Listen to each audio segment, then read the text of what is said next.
اسمت چیه؟ محمد پارسا. منم صدا میکنن پارسا. چند سالته؟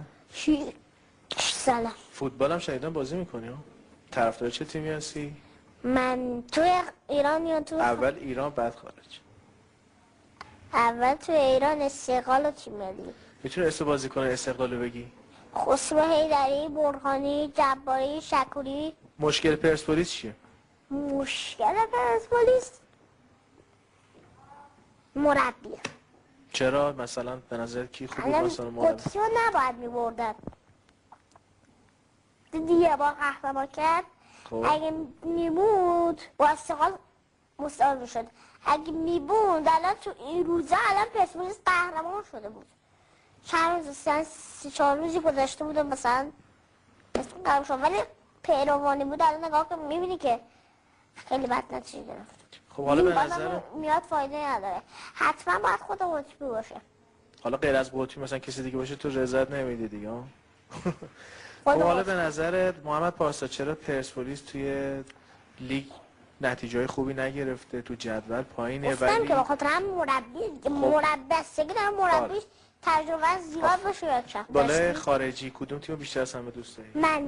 منچستر یونایتد. منچستر یونایتد. کدوم بازیکنشو بیشتر از همه دوست داری؟ کریستیانو رونالدو. چرا؟ بیشتر دیگه هم هستا بگم؟ بگو هر بازیکنش اصلا میخوای نام ببرم برو.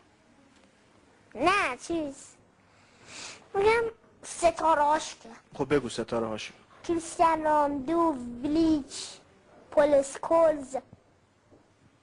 خب میدونی استقلالی همشون یه جوری طرفدار چلسی ان؟ پس چرا تو من طرفدار منچستر شدی؟ منچستر. من به تیم‌های قوی اعتماد دارم. من به تیم‌های ضعیف اعتماد ندارم. به تیم‌های قوی.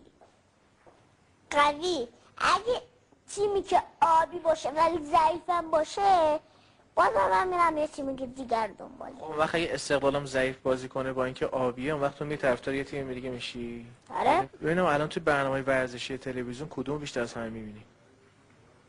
کدوم از برنامه‌های ورزشی تلویزیون رو بیشتر از همه میبینی؟ کدومش رو؟ مثلا برنامه‌هاش مثلا 90 رو میبینی، ورزش و مردم رو میبینی، ورزش از نگاه دور رو میبینی، ورزش 5 رو میبینی، کدومش بیشتر میبینی؟ از همه همین دوتا. همین ورزش مردم رو بیشتر 90 میبینم. بیشتر 90 رو میبینی. تو گزارشگرا به نظر بهترینشون کدومه؟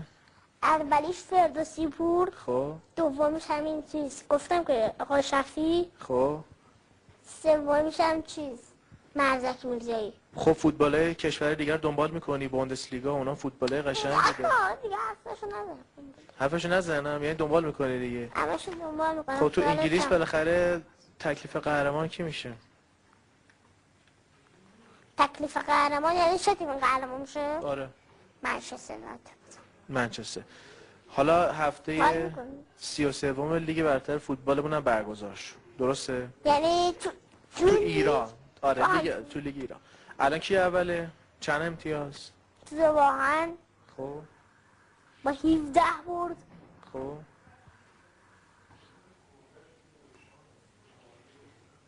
امتیازش نمیشه. 62. استقلال چی؟ 62 63 بکنم. نه 62 ولی فکر کنم. حالا استقلال چی؟ استقلال با 61 امتیاز رده دوم دیگه؟ با 18 برد. خب بعدی کیه؟ آقا من سومه ولی نمیدونم امتیاز چند هست. خب حالا مهم نیست، یه سری تیمام نزدیک به مثل دیگه، مثل سپاهان و سبا، پرسپولیس. فکر می‌کنی اونا بتونن بیان؟ باشه بالاخره فکر می‌کنی اونا بتونن بیان جای مثل بگیرن؟ جالب است. مثل این آسونیا برکنار نمیشه.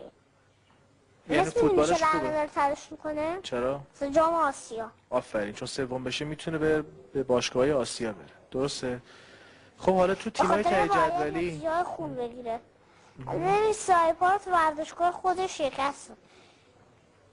میتونی نتیجه بازی‌ها رو بگی؟ این یعنی مثل تلاش کردم جوری الکی و هوا 2-1 نبرد. 2-1 نبرد مثل تو ورزشگاه. آره دیگه قبلش هم یکیش داماش آورده بود دیگه. درسته؟ هفته قبلش. آره.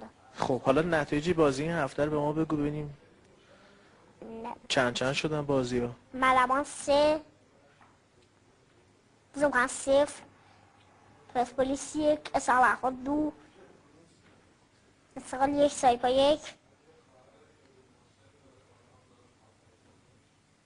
میدونی برق شیراز دیگه رفت پایین‌تر دیگه، یه دسته رفت پایین‌تر اصلا حذف شد.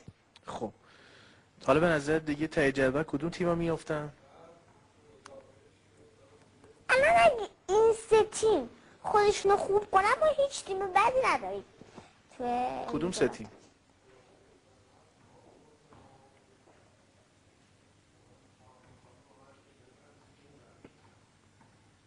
تازه ببین الان پیام و سایبا مشکل داشتن، تازه خوب شدن دوباره برقم افتاد. خب مشکل چی اگه داشتن؟ برق الان مثلا پیام از سایبا ضعیف‌تر بود. خب آره. داغوش الان داره کم کم خوب میشه. اونم میفته. من میافتم. نظر تو چیه؟ میفته یعنی چی؟ نمیفهم. یعنی میره یه دسته پایین‌تر. نه رفته اصلا. خب رفته. تموم شده یعنی از نظر تو دیگه. خوبه پس گفتی قهرمان زوبا هم میشه دیگه. قهرمان شاید. به قول ابراهیم زاده هنوز معلوم نیست. مرسی محمد پاسا جان، متشکرم ازت. خداحافظ. مرسی خدا.